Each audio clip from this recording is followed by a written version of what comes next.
Welcome to Real Estate Pro Tips and Strategies. The theme is how to buy a home or sell a home in a changing real estate market. Hi, my name is Pete Sabine, and I'm here with my team partner, Leslie Whitney. We are real estate professionals with Compass and the 5-star real estate team here in the San Francisco Bay Area. We want to share with you our real estate expertise to give you a competitive edge and provide insight with useful information so you can make an informed decision for your next home purchase. Leslie and I break down the most important aspects of real estate. Future podcasts will reveal how to navigate as a home buyer or seller. Let's begin our podcast. Hello and welcome to this episode of Real Estate Pro Tips and Strategies. The topic today is buyer representation agreements and agency relationships. In this podcast for realtors, we will share why and how to introduce and integrate the buyer rep agreement as a part of your real estate services. For home buyers, we will share the benefits of hiring a broker with a buyer rep agreement. There are some states in our country that require a broker to use a buyer rep agreement with a client. Other states, like California, do not require a broker to use a buyer rep agreement. Pete, have you used a buyer rep agreement? Yes. In fact, most of our clients prefer to have a professional representation agreement. And the agreement positions us as a real estate professional who is interested in protecting our client's best interest. The agreement demonstrates our knowledge of agency, contract, and disclosure laws, rules, obligations, and protocol. And you can attach informative and required advisories and disclaimers to the agreement. And what is your experience using a buyer rep agreement when representing a buyer? How do you approach the client with an agreement like this? Well, the agreement requires a commitment from the client, and it will eliminate the uncommitted buyer who will waste your time. The agreement identifies your client's intention to work with you exclusively, or you'll find out if they plan to work with other agents in the same area. The agreement does provide peace of mind for the real estate broker. You can actually take time off without fear a competitor will attempt to get in the way of your relationship with your client. The agreement is also a cornerstone to prevail in a procuring cause case where your commission is disputed because somebody else is claiming that they deserve the commission for selling a house to your buyer. And the agreement protects your fee from further negotiation during a transaction. It also provides indemnification from claims from incorrect information supplied by a buyer, or any material issues that the buyer fails to disclose to you in writing, or also payments for reports and inspections that were arranged by the broker. How many different types of buyer rep agreements are available? There's 3 types of agreements here in California. There's the exclusive buyer representation agreement, a non-exclusive buyer representation agreement, and then there's the non-exclusive, not for compensation buyer rep agreement. Are you gonna explain those 3? Do you think I should? Yes, I will. But when? It's in there. Okay, Yeah. Okay. When does the California Civil Code require a licensee, a real estate agent, to explain the different types of agency relationships to a prospective buyer? Well, technically speaking, if you're going to follow the letter of the law, it's when you have a discussion with the real estate agent where they provide advice and counsel to represent you. All right. And when do most agents try to explain the different types of agency relationships to a prospective buyer? Well, usually in practical practice, it's when the purchase offer is drafted for presentation to the seller. So ask yourself the question, wouldn't you rather know about what agency relationships mean and how they benefit you before you're in the heat of the moment with a deadline to put an offer together and you're trying to comprehend 15 pages of legal documents and a contract, and now you have to try to get your arms around agency relationships at that same time in the same moment? That's why the Department of Real Estate requires a real estate agent to provide the agency relationship disclosure when they first enter into an agreement to work together. Right. So that's actually a good way to do it, that when you establish a relationship with a new client, you go over these things ahead of time. Right. Versus right when you're writing the offer. Proactive versus reactive. Mm-hmm. So tell us about exclusive versus non-exclusive buyer rep agreements. Why use a non-exclusive agreement? Well, either an exclusive or a non-exclusive agreement will satisfy the civil code and the standard of care broker duties with the buyer regardless of the exclusivity. It also provides the procuring cause protection for broker commission disputes. And why use a non-exclusive, not for compensation agreement? When would that apply? So the non-exclusive, not for compensation, what does that really mean? It means that your buyer is unwilling to pay you compensation for your services. So are you willing to work with that buyer who's not willing to pay you? In California, brokers are paid representing the buyer from the proceeds of the commission that the seller pays to the listing agent. So 9 times out of 10, the buyer isn't paying the real estate broker that's representing them directly anyway. So you could use a not for compensation agreement and be okay. Now, what does non-exclusive mean? Non-exclusive means that the buyer is free to work with several brokers, including you, not just you. So the difference between exclusive and non-exclusive is just that. So why would you bother to have a non-exclusive agreement with your client? And the reason for that is, regardless of which of the 3 agreements you choose to work with your client, all of the agreements satisfies the civil code and standard of care broker duties with the buyer, regardless of compensation or exclusivity. You're actually in compliance with the Department of Real Estate requirements when you use a buyer rep agreement, regardless of which type. That's interesting. So the non-exclusive, not for compensation agreement really is sort of the loosest of all the agreements. It allows the buyer to work with any other broker, and it does not obligate the buyer to pay you. And you're correct. So what does it provide? It, once again, it provides evidence that you have given the buyer a copy of this document that they've signed, and in the body of the document, it describes your duties to them, their obligations to you, all of these things that the Department of Real Estate want you to explain and have proof that the buyer has received a copy of that information. So they want you to use it, but what if you don't use it? Are you then not being compliant with the DRE? You're correct. You are flying without a net.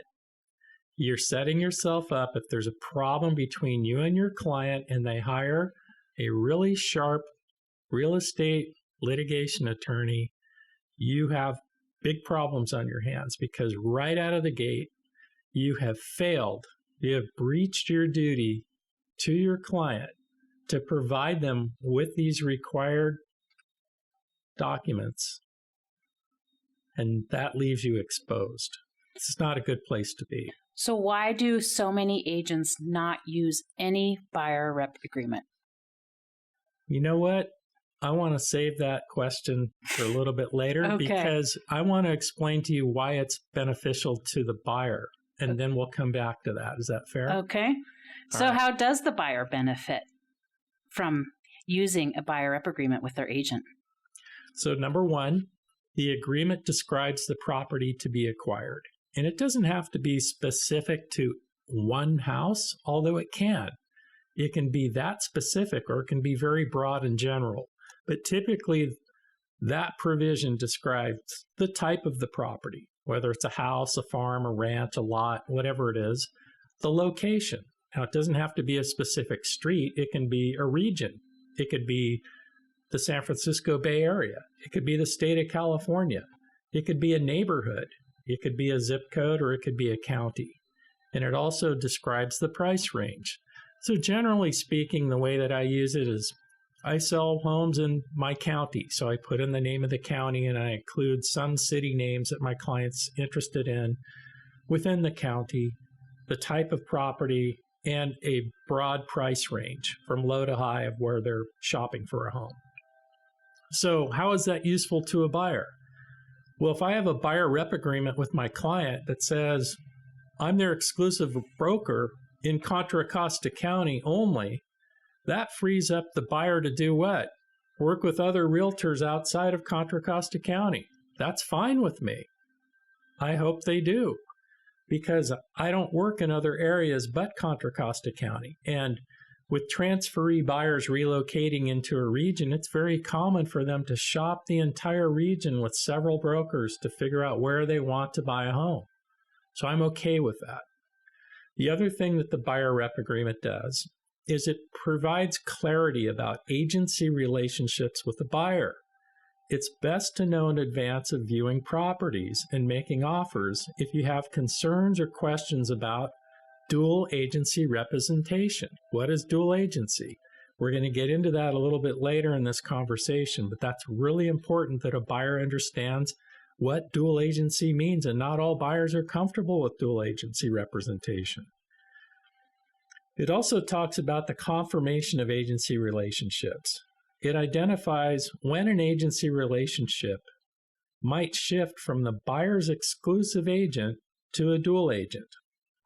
It provides the required disclosure that the broker may represent more than one buyer for the same property that your client is seeking to acquire. Wouldn't a buyer want to know that? Of course they would. Buyers are also usually unaware and assume that when their offer is presented to a seller, it's confidential. Not in California. In our state, all offers presented to a seller are not confidential unless both parties agree to sign a confidentiality agreement up front before the offer is delivered. I can assure you that virtually every buyer I've ever met had no idea that their offer was not confidential.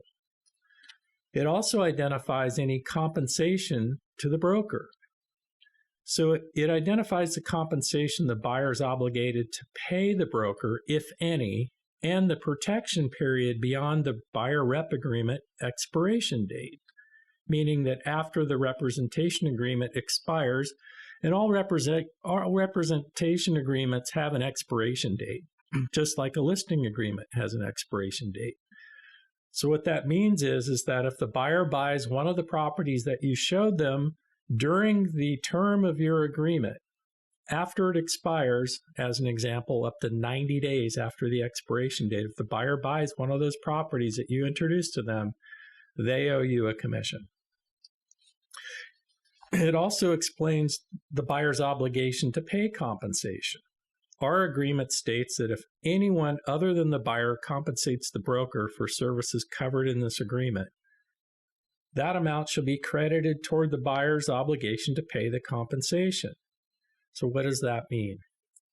Generally speaking, we're going to be looking at properties posted on the MLS, the Multiple Listing Service. And there is an offering of compensation from the listing agent that comes from the seller from the proceeds of sale when the escrow has closed. That relieves the buyer's obligation in most cases to pay their agent anything. So it's important to have that identified in the buyer rep agreement. It also says that if the compensation paid by others exceeds the compensation that the buyer is required to pay, it will be disclosed to the buyer. It also states the broker's authorizations and obligations. It clearly defines what you have authorized and states the broker's obligations to perform. So in other words, if you authorize your broker to do something for you on your behalf as your agent, you can write that in. You can add that into the agreement. That can be a lot of things. It could authorize you to talk to their lender, to talk to their financial planner, to talk to their trust attorney, to communicate with others that are connected to the buyer's situation in buying a home. The authorizations can be expanded by addenda. They clearly define what the duties will and will not be performed by your broker. So wouldn't you want to know when you hire somebody to work for you what they're going to do, and most and equally important, what they're not going to do, right?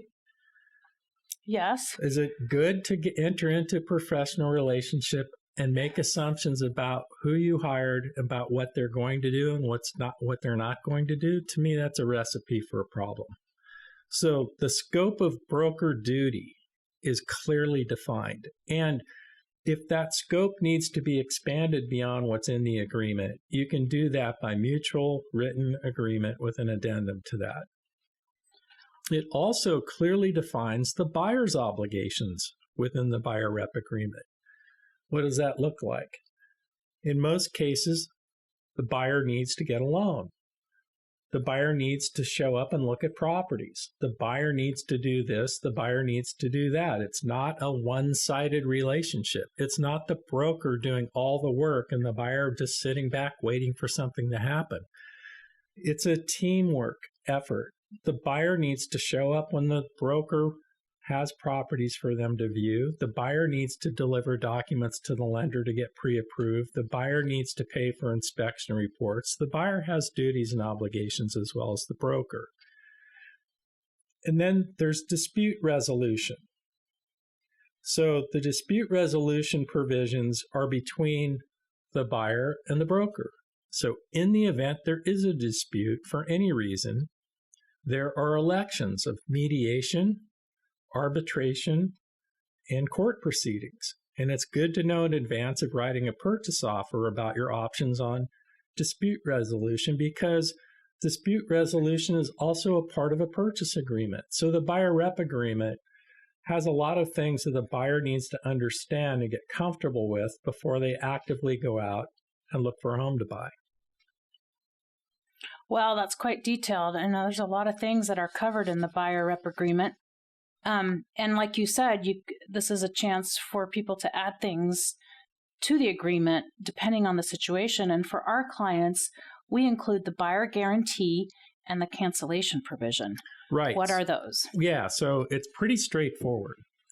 What it says is that if the buyer decides for any reason prior to entering into a binding purchase contract to buy a home, if they choose to cancel, then we will release them early before the buyer rep agreement expires. So things happen. People lose their jobs. People change their mind.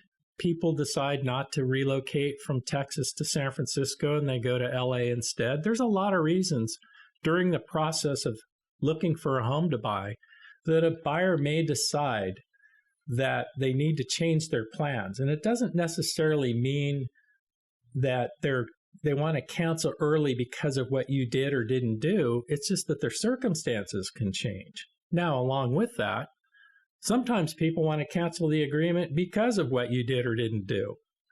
So our buyer guarantee and cancellation provision allows the buyer to cancel our rep agreement without obligation at any time prior to signing a binding contract to purchase a home.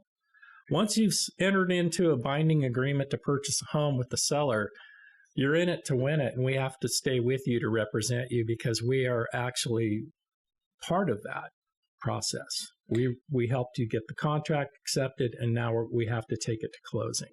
Yeah, I think it's important to point out that this agreement isn't going to force anybody to work with a particular agent, with that agent. I mean, I don't think anybody is going to do that. Well, why would you want to work with somebody that doesn't want to work with you for any reason? It's not a great dynamic. It's usually not going to be a pleasant experience. You know, it's kind of like being married. If somebody wants out, do you really want to stay married to them? I don't think I would. You know, I mean, you could take it to that level and trying to understand the why behind it, but I think that's important. So let's go back to that question that we pushed back. Yes. So We know that lots of agents don't use a buyer rep agreement at all, especially here in the Bay Area. And what might be the reason for that? What do you think? Why do you think agents don't feel it necessary to use a buyer rep agreement? Well, let's talk about this. Let's put it into context that might give you some pause for thought. So if I wanted to sell my house, what is it that we do to help a seller before we start helping them sell their house? What is it that we enter into? We enter into an employment agreement. The seller hires our broker to represent them and promises to pay them a fee if and when the house sells. That's called a listing agreement. When a buyer is looking to buy a home and they want to hire a realtor to represent them, doesn't it make sense that we have a representation agreement between both parties? I mean, think about this for a minute. Would you hire somebody to sell your home without a written agreement? Probably not. I mean, really, I don't think there's anybody out there that would just say, hey, bring me a buyer and maybe I'll pay you. Who's going to sign up for that? Why do realtors work with buyers under the same dynamic? Hey, find me a house and maybe I'll buy it from you. Maybe I won't. Maybe I'll buy it from the 6 other people I'm working with. It doesn't make sense to me. So the why behind it, here's my theory. Number one, if real estate brokers made it a requirement to work for their company that you had to use a buyer rep agreement, that would solve the problem. But what's bigger than that is, why doesn't the state of California, the Department of Real Estate, make it a requirement that all licensed brokers who have licensed salespeople working for them, why aren't they required from the Department of Real Estate to use a buyer rep agreement? Because I just went through the document with you and we looked at the benefits to the consumer, and they're substantial. It explains our scope of duty. It explains our obligations. It gets into explaining agency relationships, compensation, dispute resolution. Think about this for a second. Why are we allowed to operate from the seat of our pants with a buyer who's making one of the largest financial commitments that most people ever make, buying the most expensive asset they'll ever own, without a formal representation agreement that protects them between the broker they hired and themselves? It's hard for me to get my arms around why that's okay. I just don't get it. But why do you think most agents don't use it? Well, because their broker doesn't require it and the state doesn't require the broker to use it. But what I hear, the most common reason I hear is that, well, if I ask my buyer to sign this buyer rep agreement, they might not want to, and then they're going to go work with some other broker, and then I get nothing. Mm-hmm. Well, there could be some truth to that, but let's think about that for a minute. Don't you think that the consumer, the buyer, wants professional representation? Don't they want a written agreement that clearly defines what you're supposed to do for them? Of course they do. Right. And if a buyer doesn't want to work with one agent but wants to work with several for whatever reason, that's fine. A buyer can do that if they want to. And we have an agreement for that. But at it's least called a non-exclusive agreement. My point is that whether you, putting the type of relationship aside, whether it's exclusive, non-exclusive, or non-exclusive not for compensation, there should be a written agreement, an employment agreement that meets the Department of Real Estate standard of care requirements at a minimum between the consumer and the broker. I can't find one good reason for consumer protectionism to allow us to operate without that fundamental foundation piece in place between the consumer and the broker. Can you think of one?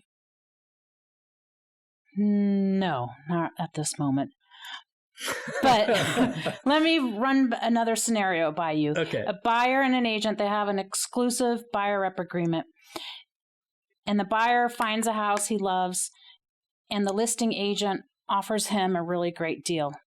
If the buyer works with the listing agent directly, Sure. it's a great deal. He can't pass it up.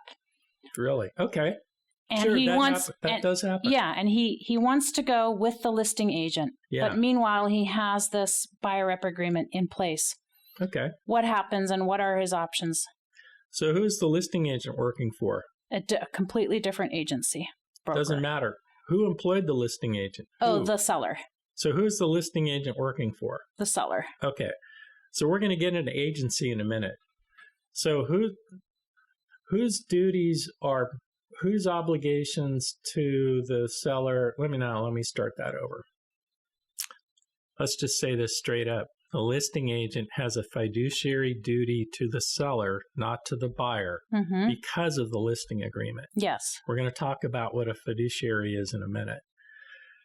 What does that mean? So you ask the listing agent to represent you, but you're not getting the same level of representation necessarily as you would if you had your own agent representing you. So let's say that you go step into a court of law. You want to hire the attorney for the defendant to represent you as the plaintiff? Right.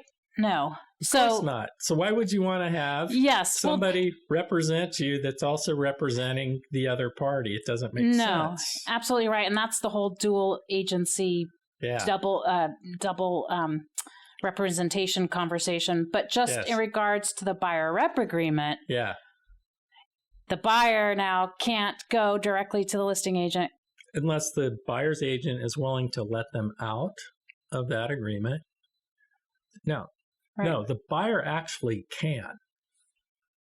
But if the buyer has signed a buyer rep agreement, if they buy a house during the term of that buyer rep agreement, which is exclusive and for compensation, and they do not buy through that agent, that broker, they buy from a different broker. Forget the reason why, it doesn't matter. Right. They now owe that broker that they hired a commission. Right. That's what I was getting at. Right. So there's an incentive for that buyer not to want to do that. Right. Because that's a lot of money they're going to have to pay somebody out of pocket. Right. Or work it out ahead of time with his agent and try to get out of the agreement. But yeah. Okay. Yes. Interesting. Okay. So why aren't they being used? Because they're not legally required in the state of California. That's the fundamental basic reason. And then, regardless of that being a factor, brokers don't have a requirement that employ these realtors. And then the realtors have the fear factor of losing a client because they asked their client to sign a buyer rep agreement. Right. Well, interesting story. And I know you've had this experience as well. But recently, when I showed a buyer some homes, and then at one of our meetings, at one of the showings, I came with the buyer rep agreement all filled out and ready to go. And I sort of briefly explained it to them. I said, here's a buyer rep agreement that we have, that we use. And he was so ready to sign it. And he was quite impressed that we even had it and that I was prepared and it was filled out. He said he was in sales and he got it. Like, of course, we need an agreement amongst ourselves. And so oftentimes the reception of these buyer rep agreements are actually pretty positive because it makes the buyer feel like now they have a real professional relationship with you. Right. They feel like they're being taken seriously. Right. And especially if they're in sales or they just understand the importance of a transaction like this, they're actually very receptive to it. So that's been my experience. Yeah, here's another thing. Here's how you can think about a buyer rep agreement. It's like an engagement agreement. When you hire an attorney, an architect, you're signing an engagement agreement. You can go in and explain what you want and all that in an interview, a first meeting, where there's no commitment on either side. But when you both decide that you want to work with each other, the next step is an engagement agreement. So with buyers, I don't have my buyers sign a buyer rep agreement when I first meet them. We need to make sure that we're right for each other. So practically speaking, this is how I typically work with buyers. on the path to an engagement agreement. I meet someone in an open house. They tell me what they like. I tell them how I work. Seems like there's a good match there. I set up an interview to meet with them again in a quiet room where I can ask questions, get to know what they're looking for better, have them get to know me better. And then, even at that step, we go out and we do a tour of houses. I want to make sure that I can meet their expectations. Remember, when you sign a buyer rep agreement, it's a two-way street. Not only are they obligated to you, you're committed to them. I want to be careful that before I enter into a binding employment agreement, that we're right for each other. So when we go out looking at homes together, I want to see how they respond to that whole experience. Can I meet their expectations? And I'll tell you a story. I had transferees come in from Houston many years ago, relocating, job transfer. They were coming out of a 6,000 square foot solid brick home, custom made on an acre with a pool in a gated community. And they were moving to a neighborhood in my area, same price point. And here's what you get for the same price. 3 bedrooms, 1 bath, wall heater, 1,200 square feet, slab floor, 6,000 square foot lot in a blue-collar neighborhood. So we went out looking at homes, and it was not a pleasant experience. The family was in the car, and after about the 3rd or 4th home, the wife realized that their lifestyle was about to drastically change. They had the best schools, the best of everything. They were making a significant change in their life. So at the end of the day, things got really quiet. And they didn't take the job? They decided, they thought it through, that they were not coming to California, at least not to the Bay Area. They just couldn't do it. And I couldn't blame them. That's a huge step backward for people to do. Now, if I had a binding agreement with them, I'd have to unwind that unnecessarily. So rather than getting into a solid commitment, make sure that you can meet their expectations and that there's a good match. There has to be a certain energy, I believe, because it's a relationship business. Yes. Real estate is basically a people business, and the byproduct of the relationship is you're selling real estate, right? So people work with people they like and trust. Mm-hmm. You might have all the knowledge and the track record and the fanciest car and all this stuff that goes with the trappings of being a realtor. But if they don't like you or trust you or both, why would you want to be in a committed relationship with that person? Remember the marriage analogy? It's like dating. Earlier? They should have a dating rep agreement. Exactly. I mean, it would actually be quite useful to set up everyone's expectations ahead of time. But now, okay, so let's say we go through the trial run. Everything goes great. They're happy with the inventory, what they can get for the money. They like me. They trust me. At that point in time, that's when it's appropriate to enter into a binding rep agreement. Same thing with listing a home. You don't go out and expect to sign the listing the first time you get the call. Sometimes that happens. But typically you go out, you meet with them, you look at the home, you find out what their goals, their plans, and their objectives are. You come back with the proposal, you present it to them, and if there's a good fit and a good match, and they like and trust you, chances are you're going to have a binding employment agreement to list and sell their home. It's the same dynamic with the buyer. That's how we do it. So now let's move on to another topic related to this that we've touched on a little bit, regarding agency relationships.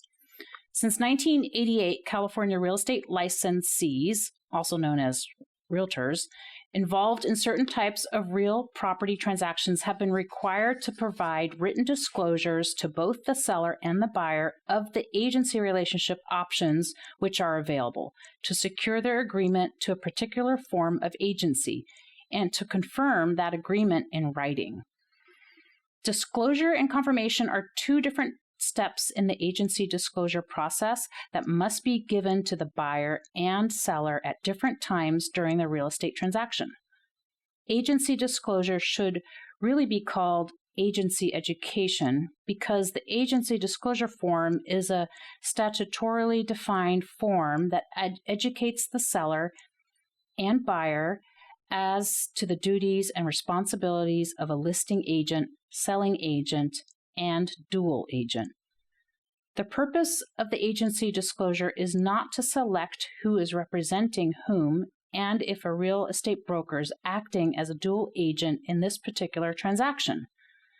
So that's a lot to understand. It is. And I'm going to tell you straight up that it's very confusing. It is. It's confusing not just for the consumer, but it's also confusing for the real estate licensee, yes, the realtors. A lot of them say they understand it, but right. I can tell you in practice, many don't. I have come across that too. Yeah. Agents who have been in the business for some years still don't understand what dual agency means. So we're going to try to really confuse you with this. And really, the reason why this is important is that the seller and a buyer just need to understand who's representing whom, right, and what is the relationship between all these different parties, the buyer, the seller, and the agents and the brokers. Right. So we're going to get into that. Okay. So what are the different real estate agency relationships, and what are the related duties to a buyer or seller? All right. So let's first define what agent means in the context of real estate agency relationships with a buyer or seller. Number one, the agent is the company that employs the real estate licensee who represents the buyer or the seller or both the buyer and the seller in a real estate property real property transaction. The agent is not the individual licensee, the real estate agent. So in other words, that's confusing. So let me make it clear to you.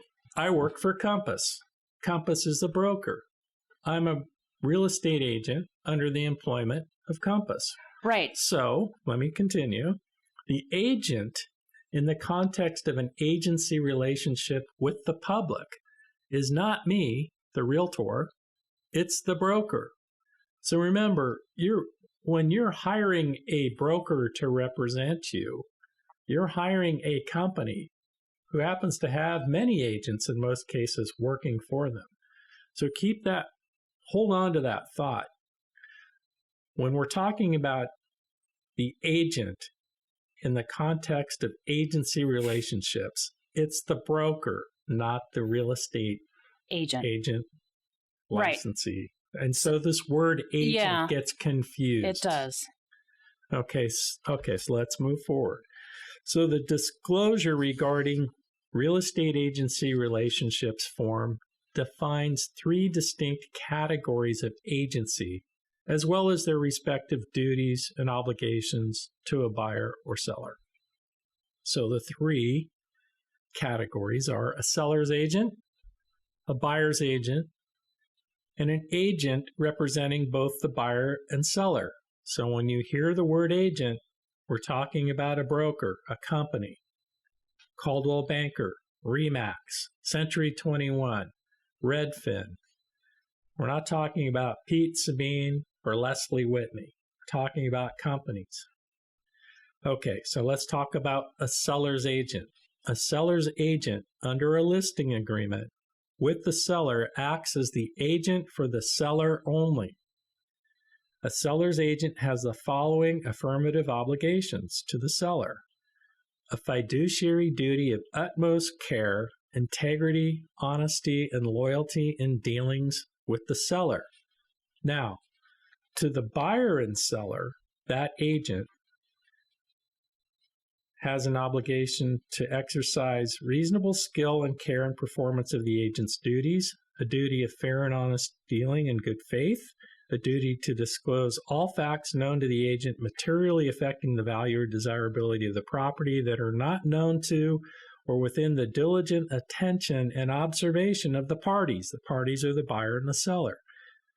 An agent is not obligated to reveal to either party any confidential information obtained from the other party that does not involve the affirmative duties set forth. Is that clear as mud? Okay. So what did I just say? The seller's agent has an exclusive duty to the seller. Their interests are above everybody else's. To sum it up, the seller is put at the top of the pyramid, on the top of the pedestal. That agent's duties are one of a fiduciary. Fiduciary is similar to an attorney-client, doctor-patient relationship, confidential. Their needs and interests and goals are of utmost importance. They put those ahead of the brokers and anybody else's. So when you're an exclusive agent for the seller is king. Everybody else is beneath them. Does that make it clear? Yep. So back to your question, if a buyer wants to make an offer on a listing agent's listing and there's no buyer rep agreement with the buyer, in many cases, the listing agent's allegiance, because of the fiduciary requirement, is one where they're working for the seller and their interests are ahead of the buyers. In some cases, that's how it plays out. Let's talk about a buyer's agent. A buyer's agent can, with the buyer's consent, agree to act as an agent for the buyer only. This is where the buyer rep agreement comes into play with agency. This is why buyer rep agreements are good for the buyer, because of agency. In these situations, the agent is not the seller's agent. Even if by agreement the agent may receive compensation for services rendered from the seller. What does that mean? It's what I said earlier. Most of the time we show and sell homes on the MLS. The listing agent is offering compensation to the agent representing the buyer. That compensation is coming from the seller's proceeds. So it's essentially the seller's money through the listing agent being paid to the buyer's agent. That does not mean that the buyer's agent gets to put the seller's interest above their buyers just because they're getting compensated by the seller. How's that for confusing? So an agent acting only for a buyer has the following affirmative obligations to the buyer. A fiduciary duty of utmost care, integrity, honesty, and loyalty in dealings with the buyer. And to the buyer and seller, diligent exercise of reasonable skill and care and performance of the agent's duties, the duty of fair and honest dealing and in good faith, duty to disclose all facts known to the agent, materially affecting the property, value, desirability, and the agent is not obligated to reveal to either party any confidential information obtained from the other party that does not involve the affirmative duties set forth. So, are we still confused? Where is that text from? Oh, it comes right from the Civil Code, from the disclosure form. That's what I didn't thought. dream this up.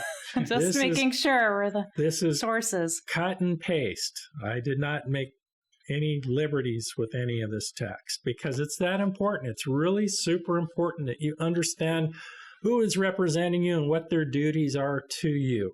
So if you hire a broker to represent you and they have not given you the agency disclosure form until you write the offer, and they haven't confirmed their relationship to you because you don't have a buyer rep agreement, what does that leave you with? Nothing. You don't know who's really working for you. So when must a written agency disclosure form be provided to the buyer? When you first have a meaningful conversation that involves advice and professional services, providing any professional services, you are required by the Department of Real Estate to provide that agency disclosure. That rarely happens without a representation agreement. So let's go on to the next one, because if you're not confused yet, this will confuse you. Okay. Let's talk about what is known as a dual agent. That's an agent that is representing both the buyer and the seller. Now, once again, that's not the real estate salesperson representing both the buyer and seller. It means the company. In this case, let's say it's Compass, our company. So in that context, a real estate company agent, either acting directly or through one or more associate licensees, can legally be the agent of both the buyer and seller in a transaction, but only with the knowledge and consent of both the buyer and the seller. Why do you need consent for a dual agency? because not everybody is comfortable with having one company, one agent representing both parties. They're just not. Has that ever happened to you? Yes. Not one agent, but one broker. Company. Okay. It has. That's taking it to the extreme, but let's talk about that in practical terms. So when you're signing a buyer rep agreement with your broker, there is a specific provision, a disclaimer about dual agency.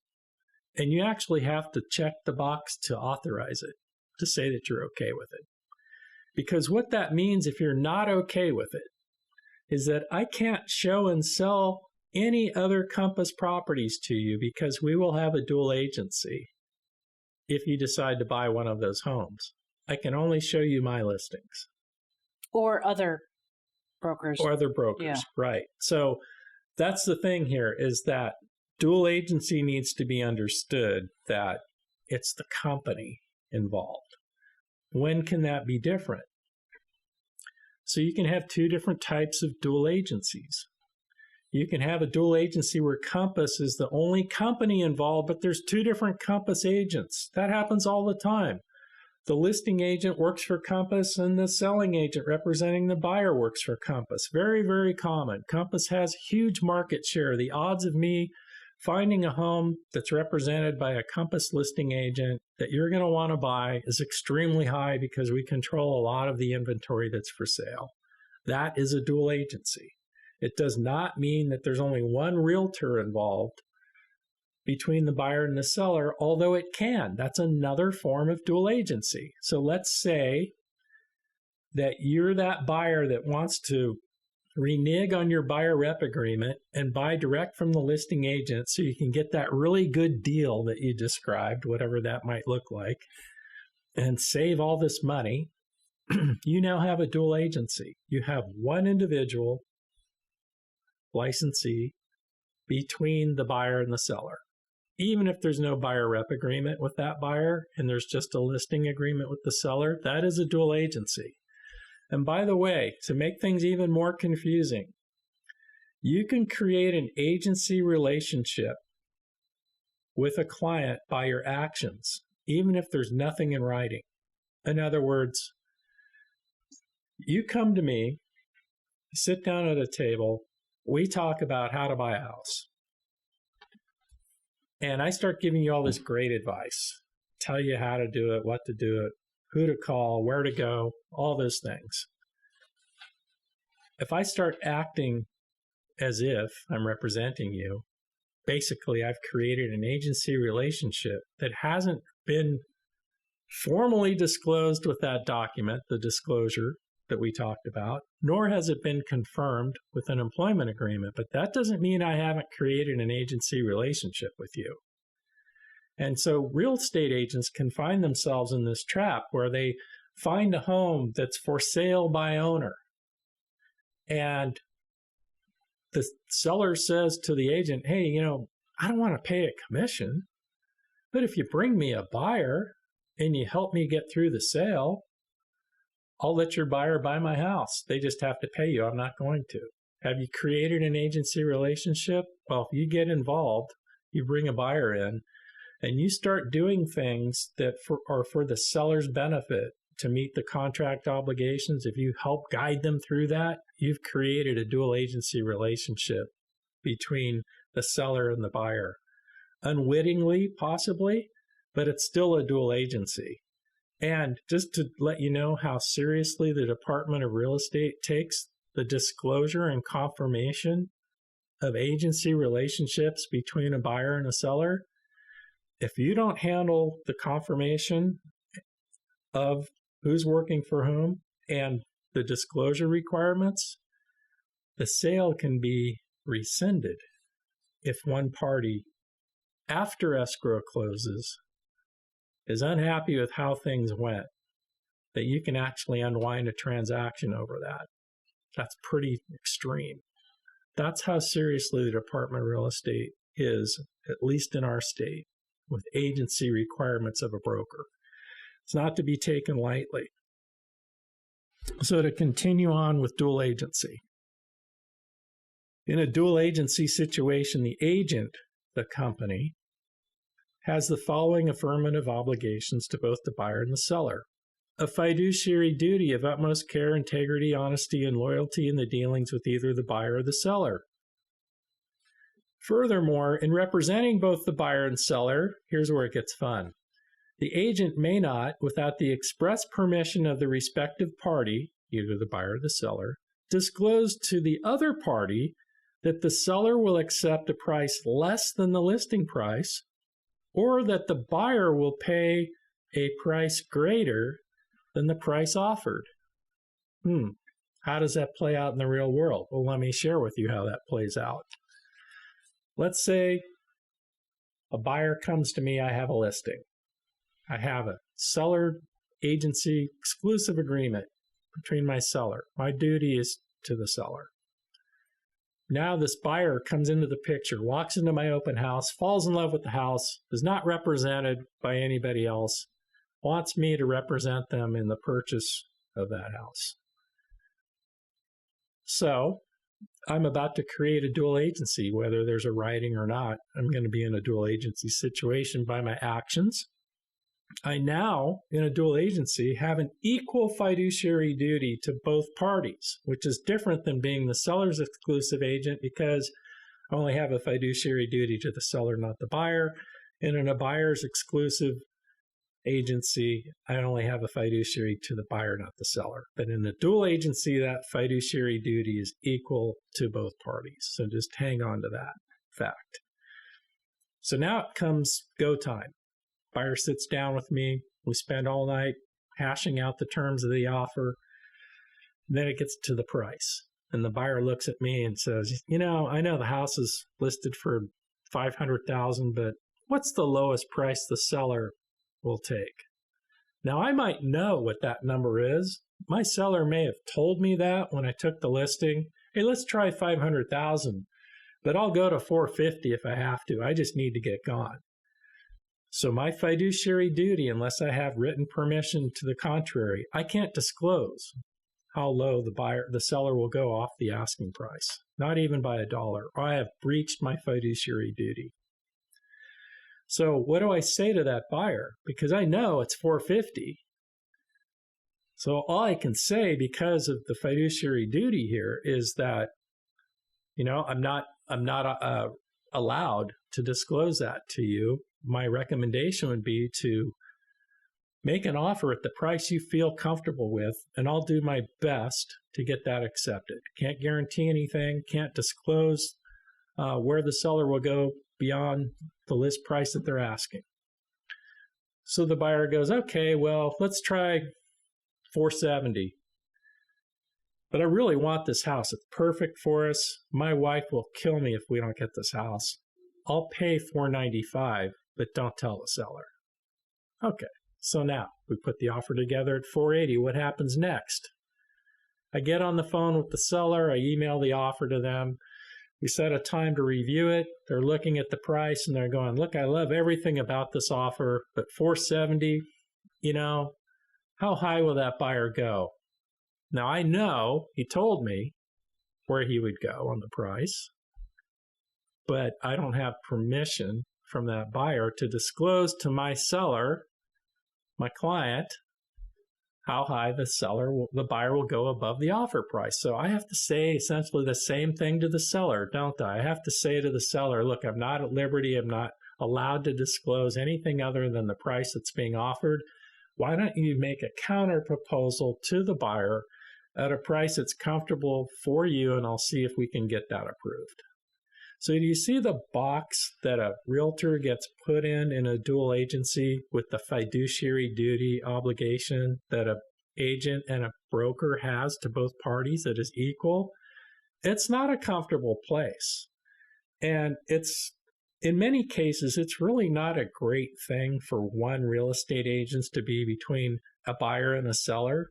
It's very, very difficult to uphold the fiduciary duties that you have equally to both parties without tripping and breaching your duties to one or both parties in the process of going through what's often a very complicated real estate sale. Does that make sense? Yep. Okay, so are we still confused? No, You sure? I'm not. Okay. I passed the I test. I'm confused now. No. Okay. So another question, how and when does the confirmation of agency relationships occur? Or did we cover that already? Wait, I see a different question. No, when must agency, we talked about that. Well, let's talk about it again because I think this is good. Okay. So let's go over again, when must a written agency disclosure form be provided to a buyer? At what point during the transaction or during when you first meet a buyer? Yeah, so I know that we touched on this earlier, but it's so important you get this right. Real estate licensees must provide the buyer and seller with a disclosure regarding agency relationships in every applicable transaction. So in California, that means residential real estate, 1 to 4 units, properties of that type. The selling or buyer's agent must provide this form to the buyer as soon as practical, prior to the execution of the buyer's offer to purchase, at a minimum. Actually, prior to the execution of the buyer's offer to purchase is the latest point in time at which the disclosure should be provided. The disclosure form should be provided to the buyer as soon as that buyer seeks the services of the agent in a more than a casual, transitory, or preliminary manner, with the objective of entering into a real property transaction. So once again, what does that really look like? When we have that initial interview, when we're talking turkey, so to speak, about what to do, how to do it, strategies, plans, representation, services provided, that's when you should, in fairness to the buyer, provide that disclosure to them and to comply with DRE standard of care practices. So the next question would be, how and when does the confirmation of agency relationships occur? Okay, so confirmation is different than disclosure.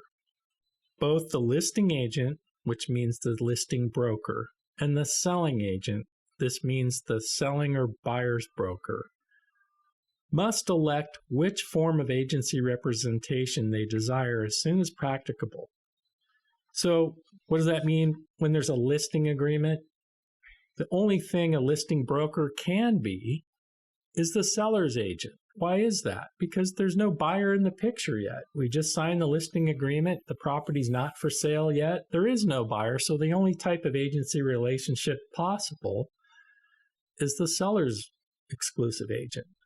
Same thing with working with the buyer. When you sign a buyer rep agreement, the only possible type of representation you can have is a buyer's exclusive agent because there is no seller yet. We haven't made an offer on a property. When can that agency relationship change from an exclusive seller agent or buyer agent relationship? It's when we get involved with buying or selling the property, meaning that if I bring in an offer on another Compass listing and I'm representing the buyer, we go from the buyer's exclusive agency into a dual agency. Because remember, Compass, the company, is now representing the buyer because I'm working with them, and the other realtor who works for Compass. We have one company, the agent and agency relationships.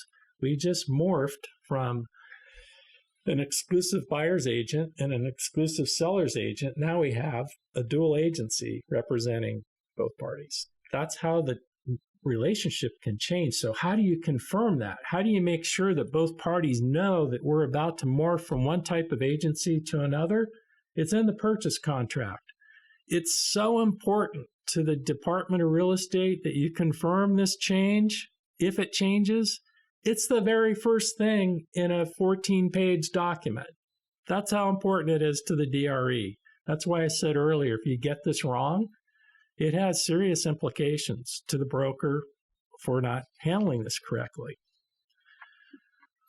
So the agency disclosure must be executed or acknowledged by the buyer, the seller, and licensees prior to or at the same time as the client executes the purchase contract, a listing agreement, or a buyer representation agreement.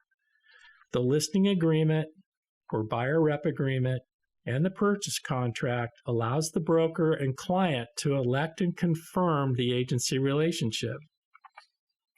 And note that different licensees within one broker cannot have different agency relationships with a buyer or a seller. All licensees within a broker company must represent the same parties in a transaction. In other words, the broker is the agent for a buyer or seller in the context of agency relationships. So here's where realtors get confused and can find themselves breaching their duty of agency. So let's play this out for a minute. So Leslie, you have a listing in Oakland, and my buyer wants to make an offer. We get the offer accepted. We did everything right. We did the disclosure forms early before the offer was written, and when the listing was taken, we did that right. We did the confirmation correctly in the contract before it was accepted by both parties. We put in the very first page at the top, we confirmed that Compass is representing both the buyer and the seller, and our clients are okay with that. We explained to them how this works. Now, the offer is accepted. What some agents fail to do is shift their mindset. A lot of agents maintain that my client is the seller, and they forget that their client is also the buyer. Does that make sense? In other words, they're still operating that their seller is king and everybody's beneath them. That is no longer the case in a dual agency. We can have two kings in that relationship. We have to. The fiduciary obligation, when it shifts to a dual agency, requires that both the buyer and seller are held in the same esteem from both individual real estate licensees that are serving them. And any other licensee within Compass has to treat the buyer and the seller in that transaction the same. There can't be favoritism of one over the other. And a lot of agents get that wrong. They behave differently. They behave like your client should do that, and I don't have to do that. I'm not working for them. Yes, you are. You're now working for that buyer just like you're working for the seller, and the buyer's agent too. You're now working for that seller equally as you're working for the buyer. And I've seen that agents get this wrong all the time, and it can get them into hot water if they don't understand that. Right. Final question is, when is buyer agency terminated? When is that relationship over? When their agent cashes the commission check. No, it's okay. So whenever the buyer rep agreement is terminated prior to the expiration date, if that should happen, the buyer agency is terminated.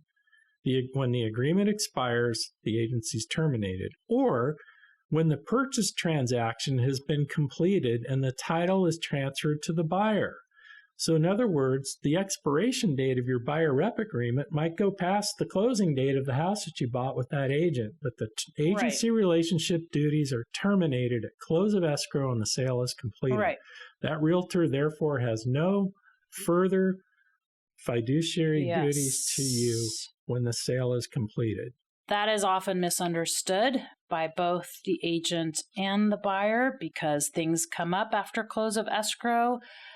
It could be anything related to the house or related to the transaction, and oftentimes we're pulled back into the relationship. And we both know that happens with a seller or a seller. After escrow closes, that too. Things come up and they still believe that agency relationship is intact. It's not. It's expired. And it can lead to lots of misunderstandings. So I think it's important. And false expectations. Yeah.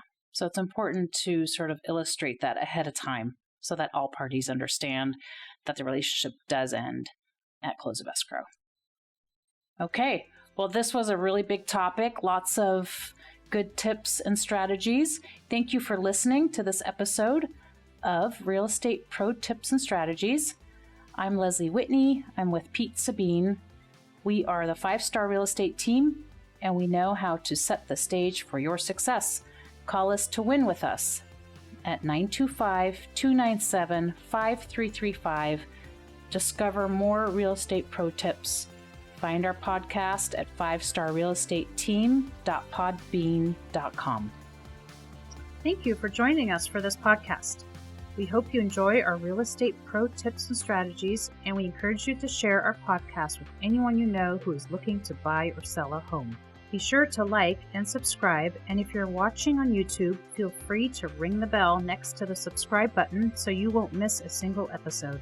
Thank you to our producer, Sam Lubman with Painless Podcasts, for making this podcast happen. I'm Leslie Whitney with Pete Sabine, and we are the 5-Star Real Estate Team. Join us for our next episode of Real Estate Pro Tips and Strategies. Call or text 925-297-5335 to reach us with your questions and referrals, or send an email to info@5starrealestatepro.com.